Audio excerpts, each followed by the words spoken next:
Hello! Hi friends. Welcome back to my channel Sindhu study desk. అందరూ ఎలా ఉన్నారు? మీరందరూ బాగుండాలని కోరుకుంటున్నాను. ఈరోజు 6వ తరగతి పదార్థాలను వేరు చేయడం. వంట చేసే ముందు బియ్యంలో చిన్న చిన్న రాళ్ళు ఏరుతారు. రొట్టెలు చేసే ముందు పిండి జల్లించి పొట్టు పురుగులు వేరు చేస్తారు. అదేవిధంగా నీటిలో మల్లాలను టీ డికాషన్ నుంచి టీ పొడిని వేరు చేస్తారు. మిశ్రమంలో ఏమేం పదార్థాలు ఉన్నాయో టీలో పాలు, చక్కెర, చాపత్తి, లడ్డు, శనగపిండి, చక్కెర, నిమ్మరసం, నిమ్మకాయలు అట్లా ఎక్సెట్రా. కర్పూర వృక్షం, సినామమం, కాంఫోరా చెట్టు బెరడును స్వేదనం చేయడం ద్వారా కర్పూరాన్ని తయారు చేస్తారు. ఒకటి కంటే ఎక్కువ వస్తువులు ఉన్నాయి కాబట్టి ఆ పదార్థాలను మిశ్రమాలు అంటారు. ఒకటి కంటే ఎక్కువ వస్తువుల కలయిక వల్ల మిశ్రమాలు ఏర్పడతాయి. మట్టి లాంటి కొన్ని మిశ్రమాలు సహజంగా లభిస్తాయి. లడ్డు, నిమ్మరసం వంటి కొన్ని మిశ్రమాలు మనం తయారు చేసుకుంటాం. ఇక్కడ చూడండి, మిశ్రమం షర్బత్, నిమ్మరసం, పంచదార, నీరు. ఇట్లనే మిశ్రమం రాసుకొని మనకు కావలసిన పదార్థాలు అది సహజమైందా లేకపోతే మనం తయారు చేసిందా రాయాలి. ఇక్కడ ఆడ కొన్ని ఎగ్జాంపుల్ రాయండి. ఇక్కడ చూడండి, పాలు, టీ, ఇసుక, పసుపు, ఎండుమిరపకాయలు. ఇందులో మిశ్రమాలు అడుగుతుంది. పాలు మిశ్రమం కాదు, టీ మిశ్రమం, ఇసుక మిశ్రమం, పసుపు కాదు, ఎండుమిరపకాయలు కూడా కాదు. నెక్స్ట్ ఇక్కడ చూడండి, మునుగుతుంది, తేలుతుందిలో భాగంగా నీటిని ఉపయోగించి వేరు చేయడం. అంటే మనం మునుగుతుందా తేలుతుందా అని దేంతో ఒక బకెట్లో నీళ్ళు తీసుకొని నెయ్యి వస్తే ఏమవుతుంది, తేలుతుంది, మైనం తేలుతుంది, పంచదార కరుగుతుంది, ఉప్పు కరుగుతుంది, పసుపు కరుగుతుంది, పప్పు మునుగుతుంది. నెక్స్ట్ ప్లాస్టిక్ తేలుతుంది, చెక్క తేలుతుంది, ఇనుపమేకులు మునుగుతాయి. ఇక్కడ చూడండి, క్వశ్చన్లు నీటిపై తేలే పదార్థాలు, మునిగే పదార్థాలు, కరిగే పదార్థాలు, కరగని పదార్థాలు. ఇవి ఇక్కడ రాసుకోండి డివైడ్ చేసి. నెక్స్ట్ ఉప్పు, పటిక మొదలైన స్ఫటికాలలో కూడా నీరు ఉంటుంది. దీన్ని స్ఫటిక జలం అంటారు. వేరు చేసే పద్ధతులు ఇచ్చిండు. చేతితో ఏరివేయడం. బియ్యం, తృణధాన్యాలలోని రాళ్లను చేతితో వేరు చేస్తారు.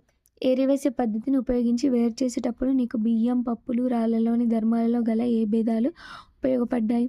చేతితో ఏరివేసే పద్ధతిలో వేరు చేయడానికి సోను కొన్ని ఉదాహరణలు ఇచ్చిండట. ఇక్కడ తాజా పండ్ల నుంచి పాడైన పండ్లను తీసివేయడం, యాపిల్ పండ్ల నుంచి కమలాలను వేరు చేయడం, ఇక్కడ మనం కొన్ని ధాన్యం నుండి రాళ్ళను వేరు చేయడం ఎక్సెట్రా, పప్పు నుండి రాళ్ళు వేరు చేయడం ఎక్సెట్రా. నెక్స్ట్ తూర్పూర పట్టడం. రైతులు తమ పంటను నూర్చినప్పుడు ఊక, ధాన్యం గింజల మిశ్రమం లభిస్తుంది. గాలి ఎక్కువగా ఉన్న రోజు రైతు ఒక ఎత్తైన బల్ల మీద నిలబడి ధాన్యం, ఊకల మిశ్రమాన్ని చేటలతో ఎత్తి కిందకు నెమ్మదిగా పోస్తుంటారు. ఊక, ఇతర చెత్త గాలికి దూరంగా పడిపోతాయి. మంచి ధాన్యం ఒక రాశిలాగా నేరుగా కిందకు పడుతుంది. కాంక్రీట్ అంటే ఇసుక, కంకర, సిమెంటులను తగిన పాలలో కలిగిన మిశ్రమం. దీనిని నిర్మాణాలలో, ఇనుప వలలో వేస్తారు. ధాన్యంతో పోల్చినప్పుడు ఊక చాలా తేలికగా ఉంటుంది. అందువల్ల రైతులు ఈ ధర్మాన్ని ఉపయోగించి వేరు చేస్తారు. తేర్చడం, తేరిన దాన్ని వంపడం. గాజు గ్లాసు అడుగు భాగంలో ఇసుక, మట్టి కణాలు నిలిచి ఉండడం గమనిస్తాం. వీటిని అడుగున పటం 6a చూడండి. ఇక్కడ మనం ఒక గ్లాస్లో నీళ్ళు పోసినప్పుడు ఆ మట్టి కిందికి పోతుంది. వీటిని అడుగున చేరిన కరగని పదార్థం అంటాం. ఈ విధంగా బురద మట్టిని మరియు ఇసుకను వేరు చేసే పద్ధతిని తేర్చడం అంటారు. నెక్స్ట్ తేర్చిన తర్వాత గ్లాసును నెమ్మదిగా పైకెత్తి అడుగున కరగకుండా మిగిలిన పదార్థాన్ని కలపకుండా నెమ్మదిగా మరొక గ్లాసులో పోయాలి. నీరు మట్టు నుంచి వేరవుతుంది. ఈ పద్ధతిని తేర్చడం అంటారు. వంట చేసే ముందు బియ్యం, పప్పులను శుభ్రపరిచేందుకు తేర్చడం, వడపోత పద్ధతులను ఉపయోగిస్తామని తెలుసుకోవాలి. నెక్స్ట్ జల్లించడం, వడపోయడం. టీ ఆకులను టీ డికాషన్ నుంచి వేరు చేయుటకు సిబ్బి గంటెను అంటే జాలి వాడతాం. ఇలా టీ డికాషన్ నుంచి టీ ఆకులను వేరు చేయడంలో ఏ ధర్మం ఉపయోగపడింది? వడపోయడం. నెక్స్ట్ జోర్దాన్ దేశంలో ఉన్న మృత సముద్రంలో నీటి మీద మనం సులభంగా తేలియాడవచ్చు. మృత సముద్రం ఉప్పు నీటి సరస్సు. వంటగదిలో పిండిని జల్లించడం నీవు చూసే ఉంటావు కదా. పిండి కణాలు చాలా సూక్ష్మమైనవి కనుకనే అవి జల్లెల్లో గల చిన్న రంధ్రాల ద్వారా కిందికి దిగిపోతాయి. కానీ పొట్టు కణాలు పెద్దవి కనుక జల్లెడలోనే మిగిలిపోతాయి. నెక్స్ట్ టీ డికాషన్ నుంచి టీ ఆకులను, గురకరాళ్ళ నుండి ఇసుకను వేరు చేయుటకు జల్లెళ్లను ఉపయోగిస్తాం. రైతులు జల్లెళ్లను ఉపయోగించి పెద్ద ధాన్యం గింజలను, చిన్న ధాన్యం గింజలను వేరు చేస్తారు. అప్పుడు పెద్ద ధాన్యం గింజలను విత్తనాలుగా లేదా అధిక రేటుకు విక్రయించడం చేస్తారు. పోత కాగితం అనేది కాగితంతో తయారు చేసిన జల్లెడ వంటిది. దీనిలో చాలా సూక్ష్మమైన రంధ్రాలు ఉంటాయి. దీన్ని ఉపయోగించి చాలా సన్నని కణాలను వడపోయవచ్చు. తక్కువ సంఖ్యలో మొక్కలకు తెగుళ్లు సోకినప్పుడు చేతితో ఏరివేయడం ద్వారా తెగుళ్లను నివారించడం ఒక మంచి పద్ధతి. వడపోత కాగితంలో సూక్ష్మ రంధ్రాలు మామూలు కంటికి కనిపించనంత చిన్నవిగా ఉంటాయి.